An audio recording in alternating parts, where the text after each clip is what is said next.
Hi, it's Steve from Parajet Australia, and I'm here with Mark Jennings-Bates, who's about to attempt to break a Guinness Book of Records and fly 15,000 kilometres around Australia. Nice to meet you, Steve. Hi, Mark. So, Mark, you've got a challenge ahead. Now, not only have you chosen to do this challenge around Australia, but also in some of the most extreme times in Australia, like summertime. What sort of preparation have you been doing to sort of... Now you tell me.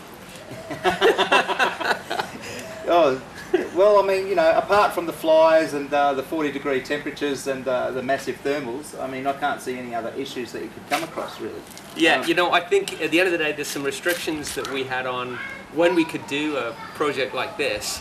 And one of the things we're trying to do is to line up the weather, although it's extreme in terms of the heat, line up the wind so that we can use it as our friend rather than try and fight it. And at the moment, it looks as though we'll get some assistance from the wind, starting in Townsville, coming down south to Melbourne, Adelaide, and then across to Perth, and then back up the west coast. So hopefully the wind's going to assist us, but it doesn't negate the fact that it's going to be very hot. And along with that, a whole pile of other challenges too. Oh no, fantastic. It's going to be an adventure, and I'm really excited and going to be following it. You can follow it on the website, I believe. Absolutely. It's theflight4life.com, and that's a figure 4, not spelt out 4. So theflight4life.com, and there'll be live web tracking on there, so you'll be able to see exactly where we are at any point on the trip. Oh, fantastic. And so we'll know if you're camped in a luxurious hotel for too long. We won't be leaving for a couple of days, that's right. Yeah, we're stopped. We found a good place. Excellent. Well, now, what equipment are you using? Who have you found, or what equipment have you selected to yeah, the equipment's very important. I mean, Parajet actually, I think, is a very adventurous company. They love getting on board with a project like this, and they did the Bear Grylls, the Everest World Record, and so when we spoke to them, they were very enthused by what we were doing, and that was really encouraging. And so I think they can give us the best chance of getting to the end.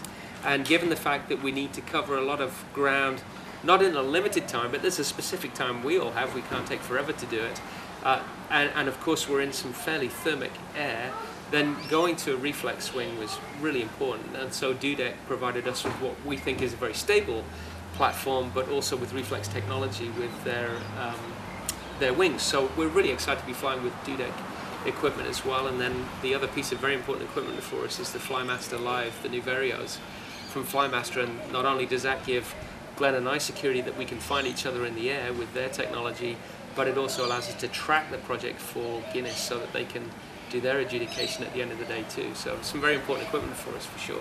Fantastic. I mean, I can speak for Parajet, and I also fly Dudek Nucleon myself, so you've got a fantastic, good, solid wing there ahead of you. So, right. We're off. We're off. We're off to Townsville. How long have we got to go? Well, we've got 3 months to complete it. I'm sure hoping that we can do, my wife is hoping that we can do it a little bit quicker than that, but because I can get back to Canada. But yeah, really, I mean, the flights are booked for the beginning of May, and if it takes that long, it will do. But all being well, all things considered, if we can average a few hundred kilometers a day, which I think is reasonable, then we should be done a little bit quicker than that. Fantastic. Yeah, with a bit of a tailwind, 200 kilometers a day is... Yeah, I don't think it's over-ambitious. No, it's not. You know, like just 10 or 15, you know, it only takes an hour and a half to fly 100 kilometres, so... Right.